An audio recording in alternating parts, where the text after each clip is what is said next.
ओम नमः सिद्धेभ्य नमो जीर्णानम। सभी को सादर शुद्धात्म वंदन। आज कार्तिक शुक्ला पूनम का यह शुभ और पावन दिवस है। आज ही अष्टानिका का अंतिम दिवस ही है। यह अष्टानिका पर्व वर्ष में 3 बार आती है, कार्तिक, फाल्गुन और आषाढ़ की अष्टानिका, जो अष्टमी से लेकर पूनम तक 8 दिन तक मनाई जाती है, जिसमें देवगण नंदीश्वर द्वीप जाकर वहाँ पर पूजन अर्चन करते हैं। चारों दिशाओं में चारों निकाय के देव 6-6 घंटे पूजन करते हैं। इसी प्रकार क्रमशः 8 दिन तक वहाँ पर पूजन विधान किया जाता है। यह शाश्वत महापर्व है, अष्टानिका महापर्व, और नंदीश्वर द्वीप भी शाश्वत पर्व है, जहाँ पे अकृत्रिम शाश्वत जिनेंद्र भगवान विराजमान हैं। ऐसे ही शाश्वत जिनेंद्र भगवान के चरणों में मेरे शाश्वत जीव शुद्धात्मा का भावपूर्वक शत नमस्कार हो। इसी के साथ हम देखते हैं आज का हमारा सोनगढ़ से प्रसारित होने वाला संदेश, जो श्री प्रवचन सार जी की गाथा नंबर 93 के आधार से हमें आज प्राप्त हुआ है। तो चलिए पहले इसका काव्य पाठ करते हैं। जे अर्थ द्रव्य स्वरूप गुणात्मक कहा छे द्रव्य ने, बलि द्रव्य गुणति पर्ययो पर्यय मूढ़ पर समय छे। इसका भावार्थ है, हे जिनेंद्र भगवान की वाणी से कथित सर्व पदार्थों का द्रव्य गुण पर्याय स्वरूप ही यथार्थ है। जो जीव द्रव्य गुण को न जानते हुए मात्र पर्याय का ही अवलंबन लेते हैं, वे निज स्वभाव को न जानते हुए पर समय है। यहाँ पर इस जो ये प्रवचन सार जी परमागम की जो 93 नंबर की गाथा है, 93-94, इसमें स्वसमय और पर समय की बहुत ही सुंदर चर्चा की गई है। श्री प्रवचन सार जी कहा जाता है कि सबसे पहला आध्यात्मिक श्रुति स्कंद है, जिसमें भगवान महावीर स्वामी की दिव्य देशना यानी उनके प्रवचन, उसका सार के रूप में जो आचार्य कुंद देव ने लिखा है, वह है श्री प्रवचन सार जी ग्रंथ। तो चलिए इसको थोड़ा सा और मूल गाथा के आधार से इसको हम पढ़ते हैं। यहाँ पर उत्थानिका में कहा है, जिनेंद्र के शब्द ब्रह्म में अर्थों की व्यवस्था यानी पदार्थों की स्थिति किस प्रकार है, उसका विचार करते हैं। दव्वाणि गुणा ते सिम पज्जाया अट्ठ सन्नया भणिया, ते सुम गुण पज्जयाणम अप्पादवम ति उपदेशो। अर्थात द्रव्याणि यानी द्रव्य, गुणा यानी गुण, तेषाम पर्याया और उनकी पर्यायें, अर्थ संजया यानी अर्थ नाम से जो पर्याय कही है वह पर्याय यहाँ पर लेना, भणिया यानी कही गई, तेसुम यानी उसमें, गुण पर्यायाणम अप्पम दव्वम यानी कि गुण पर्यायों का आत्मा द्रव्य है। गुण और पर्यायों का स्वरूप है वह सत्व ही है, वे भिन्न वस्तु नहीं है, यानी द्रव्य से गुण पर्याय भिन्न वस्तु नहीं है। इस प्रकार इसका अर्थ समझना। इति उपदेशा, इस प्रकार जिनेंद्र भगवान का उपदेश है। अभी इसकी हरिगीतिका देखते हैं। द्रव्य गुण पर्याय ही है, अर्थ सब जिनेवर कहे। अरे द्रव्य गुण पर्याय मय ही, भिन्न वस्तु है नहीं। इसका क्या अर्थ समझना कि जो द्रव्य है वह गुण पर्याय से युक्त है। इसका सूत्र भी आता है ना, द्रव्य गुण पर्यायवत सत, यानी जो सत है वही वस्तु है। जो वस्तु गुण और पर्यायों से सहित है वही द्रव्य है। तो इस प्रकार से यहाँ यह इसका अर्थ समझना, जो सारांश में ले, विस्तार में बहुत लंबा जाएगा, हम इसको सारांश में समझते हैं कि जो द्रव्य गुण पर्यायों से युक्त है वह द्रव्य है, और द्रव्य में ही अनंत गुण है और उसी की अनंती पर्याय हैं। द्रव्य से गुण अलग नहीं है और उसकी पर्यायें भी उससे अलग नहीं है, लेकिन जो पर्याय हैं वो 2 प्रकार की भेदात्मक पर्याय है, अर्थ पर्याय और व्यंजन पर्याय। लेकिन द्रव्य एकमात्र अभेद वस्तु को द्रव्य कहा, तो उसके भेद रूप पर्याय हो सकती है, तो उसमें भी स्वभाव पर्याय और विभाव पर्याय, स्वभाव पर्याय तो आत्मा के आश्रित से यानी द्रव्य के आश्रित से जो पर्याय निकलेगी वह स्वभाव पर्याय है, और जो विपरीत पर्याय है, जो मिश्रित पर्याय है, वो कैसी कहलाएगी? विभाव पर्याय। जैसे एग्जाम्पल के लिए ले तो जीव द्रव्य, जीव द्रव्य कितने हैं? 6। सामान्य द्रव्य 6 हैं और वैसे अनंत द्रव्य हैं। तो इन 6 सामान्य द्रव्यों में है जीव, पुद्गल, धर्म, अधर्म, आकाश और काल। इस प्रकार से 5 द्रव्य के 6 द्रव्य कहे गए। इन 6 द्रव्यों में से एकमात्र जीव द्रव्य ऐसा है जिसमें जानने देखने की शक्ति है, जिसमें चेतनादिक गुण है, और बाकी द्रव्य कैसे हैं? बाकी सारे द्रव्य अजीव द्रव्य हैं जिसमें जानने देखने की शक्ति नहीं है। फिर एकमात्र जो जीव द्रव्य है वह जैसे अरूपी है, वैसे ही अन्य 5 द्रव्य हैं वो सब अरूपी है। एकमात्र से पुद्गल द्रव्य है जो रूपी है, क्योंकि पुद्गल में स्पर्श रस गंध वर्ण पाया जाता है, तो जो हमें आँखों से दिखाई देता है वो सब क्या है? पुद्गल द्रव्य है। तो यहाँ पर हमें मुख्य रूप से 2 द्रव्यों की पहचान करना है कि द्रव्य में भी मुख्य 2 कौन से हैं? एक जीव द्रव्य और एक पुद्गल द्रव्य। तो जीव द्रव्य एकमात्र जीव द्रव्य है जो आत्मा, जिसमें जानने देखने की शक्ति है, और जिसमें जानने देखने की शक्ति नहीं है वो सब कैसे कहलाएंगे? पुद्गल द्रव्य। तो जो 6 द्रव्यों में से बाकी के 5 द्रव्य है ना, वो सब क्या है? पुद्गल द्रव्य। तो ऐसे ही जो अनंत द्रव्य कहे, उन अनंत द्रव्यों में से भी एकमात्र जीव द्रव्य ही चेतन शक्ति वाला है, चिति शक्ति, दृश्य शक्ति वाला है। बाकी अन्य सभी द्रव्य कैसे हैं? अजीव की श्रेणी में चले जाएंगे।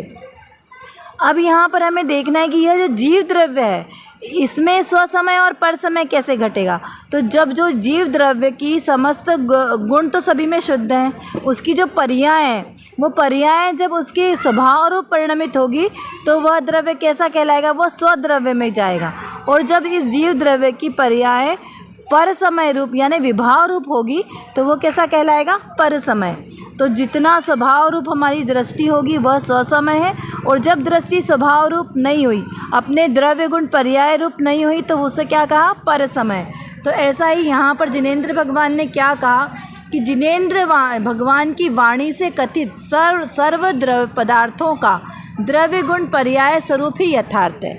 यानी जितने भी जीवादिक जितने भी द्रव्य हैं उन सभी का जैसे अनंती पर्याय सर्वज्ञ भगवान ने बताई है, उनके द्रव्य गुण और पर्याय वह अपने स्वभाव रूप ही परिणमित होती है, तो वह यथार्थ है, यानी वह स्वसमय है। यथार्थ कैसे? जैसे जीव द्रव्य उसका स्वभाव क्या है? जानना देखना, तो उसमें गुण भी कैसे हैं? अनंत। ये जो गुण है ज्ञान शक्ति, दृश्य शक्ति, चैतन्यात्मा, चैतन्यात्मक, ये सारे जो गुण हैं ये कैसे हैं? जीव द्रव्य के आश्रित गुण हैं। तो जब ये स्वभाव रूप परिणमित हुए तो ये सारे स्वद्रव्य में आएंगे। और अब इनसे जो निकलने वाली पर्याय है, जब स्वद्रव्य जैसे ज्ञान गुण, तो ज्ञान गुण से निकलने वाली पर्याय भी तो ज्ञान रूपी होगी ना, तो वो सारी पर्याय भी कैसी कहलाएगी? स्वसमय। लेकिन यदि वो विभाव रूप परिणमित हुई तो वो फिर परसमय कहलाएगी। जैसे जीव द्रव्य का स्वभाव तो जानना देखना है, लेकिन विकार कैसे हुआ? कर्मों के निरपेक्ष से। तो अगर कर्मों के अपेक्षा से जीव द्रव्य में विकार आया तो उसके रूप जो परिणाम हुए वो भी कैसे हुए? विकार रूप हुए, विभाव रूप हुए, तो वह परसमय है। जैसे आश्रव आदि, आश्रव बंध, ये कैसे? विभाव भाव है, आत्मा का स्वभाव भाव नहीं है। तो जो ये आश्रवादिक जो पर्याय प्रकट हुई तो वो भी सब कैसी कहलाई जाएगी? परसमय कहलाएगी। तो जो आत्मा के आश्रय से ज्ञान गुण की ज्ञान की पर्याय निकलेगी, शुद्ध पर्याय, तो वो सब कैसे निकलेगी? स्वसमय। और पर समय जो निकलेगी वो विभाव रूप परिणाम होंगे। तो इस प्रकार से यहाँ स्वसमय और पर समय 2 की चर्चा की है। यहाँ पे आगे क्या लिखा कि जो जीव द्रव्य गुण पर्याय को न जानते हुए मात्र पर्याय का ही अवलंबन लेते हैं, तो वह सब कैसे हैं? वह अपने निज स्वभाव को नहीं जानने से पर समय है। तो स्वभाव रूप आश्रय कैसे नहीं लिया? जैसे मेरा आत्मा जो जीव द्रव्य है, जानने देखने वाला, और मेरा कार्य क्या है? मात्र जानना, जानने के सिवाय और कोई काम मेरा नहीं है। तो जब जीव अपना जानने रूप जो कार्य है उसे ना करके वह पर पदार्थ को अपना मानता है, जैसे पर पदार्थ का कर्ता मानता है कि मैं पर द्रव्य का करता हूँ, मैं पर द्रव्य को चला सकता हूँ, मैं किसी को स्थान दे सकता हूँ, मैं किसी को अच्छे से समझा सकता हूँ, मैं बोल सकता हूँ, मैं अच्छे से भोजन ग्रहण कर सकता हूँ, मैं अच्छा भोजन बना सकता हूँ। ये सारे जो कर्ता के भाव में ये सब क्या है? पर समय। क्योंकि आत्मा का स्वभाव कर्तापना नहीं है, परद्रव्यों में एकत्व करना, परद्रव्यों के प्रति ममत्व भाव रखना, मोह राग द्वेष करना, क्रोध करना, ये सब आत्मा का स्वभाव नहीं है, ये सब आत्मा के विकार भाव है, विभाव भाव है। तो इन विभाव भावों का कर्ता स्वयं को मान लेना। जीव द्रव्य इनका कर्ता नहीं है, लेकिन माना क्या कि मैं क्रोध करता हूँ, मैं बहुत अच्छा गाना गा सकता हूँ, मैं बहुत अच्छे से बिजनेस कर सकता हूँ, मैं बहुत अच्छे से देश को चला सकता हूँ, राष्ट्र को चला सकता हूँ, परिवार समाज को चला सकता हूँ। तो ये सारे कार्य क्या है? विभाव रूप कार्य है। तो इस प्रकार जब ये मेरा निशुद्धात्मा विभाव रूप परिणमित होता है तो वह क्या कहलाया? पर समय। और आत्मस्वरूप में स्थिर रहे तो वह स्वसमय।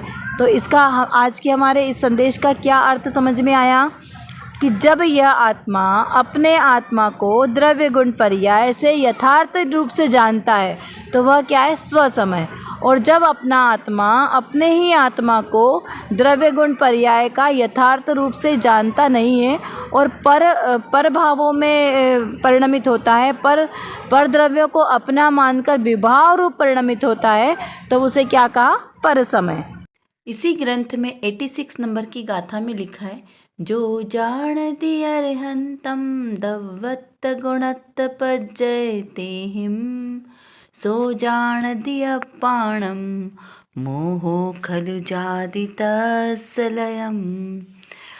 अर्थात यह यानी जो अरिहंत यानी अरहंत को दवत्त गुणत्त पज्जयते वे यानी द्रव्यपने से, गुणपने से और पर्यायपने से जानती यानी जानता है, सह यानी वह, आत्मन वह आत्मा अपने आत्मा को जानता है।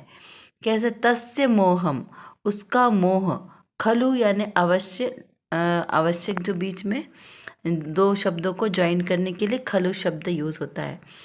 तस्य लयम यानी उसको प्राप्त करता है।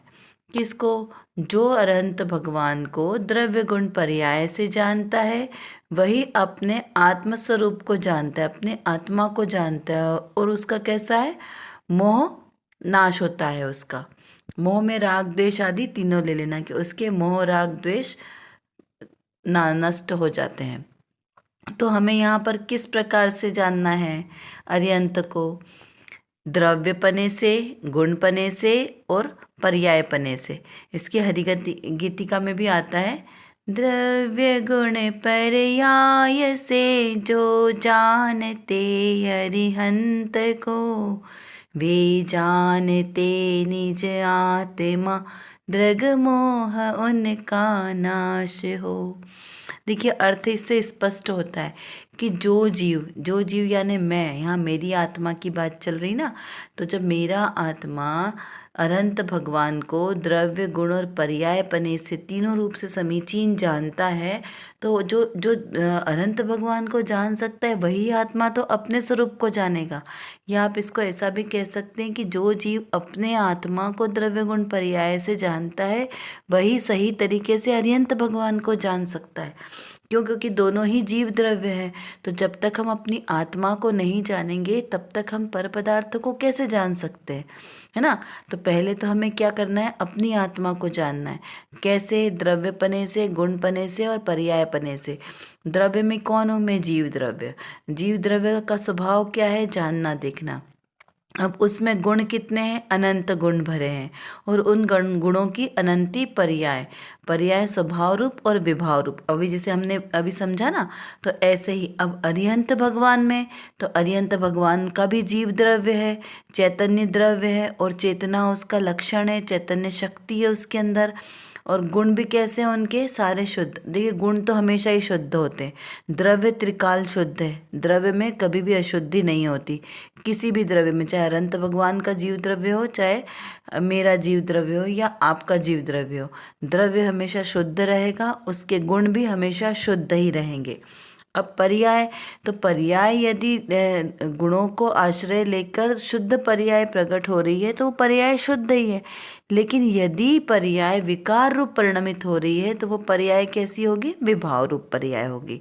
तो यहाँ पर ये कहा कि अनंत भगवान के द्रव्य और गुण दोनों तो शुद्ध ही हैं, लेकिन जो प्रति समय पर्याय उत्पन्न हो रही है वो भी कैसी हो रही है? शुद्ध शुद्ध शुद्ध पर्याय हो रही है।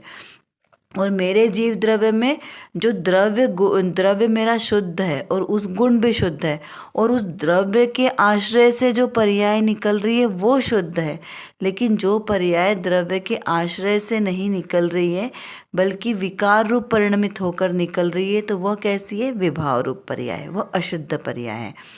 तो इस प्रकार अर्यंत भगवान को द्रव्य, गुण और पर्यायपने से जानना हुआ। फिर कहा कि जो इस प्रकार से अर्यंत भगवान को द्रव्यपने से, गुणपने से और पर्यायपने से जानते हैं, उनका दृग मोह यानी दर्शन मोह नष्ट हो जाता है। तो इसी प्रकार हम भी अपने जीव द्रव्य को द्रव्य, गुण और पर्यायपने से जाने तो हमारा भी दर्शन मोहनी कर्म नष्ट हो सकता है और सम्यक प्रकट होगा। तो चलिए अब हम कुछ और प्रश्नों को यहाँ पर चिंतन करते हैं कि किस प्रकार से हमें अपने आत्मस्वरूप को जानना है। स्वसमय क्या है, पर समय किसे कहा, द्रव्य किसे कहा, अर्यंत भगवान में और मुझ में क्या डिफरेंस है। दोनों हम एक जैसे ही है ना जीव की अपेक्षा से, तो और मैं और अरहंत सिद्ध दोनों कैसे एक समान है। इस प्रकार से ऐसे कुछ विषयों का हमें बारंबार चिंतन करना चाहिए, जिससे हमारी चिंतन की धारा भी बढ़ेगी और विषय भी क्लियर होगा। चलिए, आज की कक्षा का समय हमारा पूर्ण होने को आया है। आशा करती हूँ आपको यह सब अच्छी तरीके से समझ में आ गया होगा। यदि कुछ नहीं समझ में आया हो तो आप ज़रूर हमसे कमेंट बॉक्स में लिखकर पूछ सकते हैं। और जो विषय आज हमारे सामने हुआ, इसको बारंबार चिंतन करते रहें, जिससे हमारी दृढ़ता मजबूत हो। और इसी प्रकार सम्यक श्रद्धा के साथ जो भी हम क्रिया करेंगे वही हमारे लिए कार्यकारी होगी। अतः सम्यक दर्शन, सम्यक ज्ञान और सम्यक चारित्र के साथ हम भी अपने ऐसे रत्नत्रय को प्रकट करें, सच्चा श्रद्धान करें। इसी पवित्र शुभ भावनाओं के साथ आप सभी को सादर जय जिनेंद्र।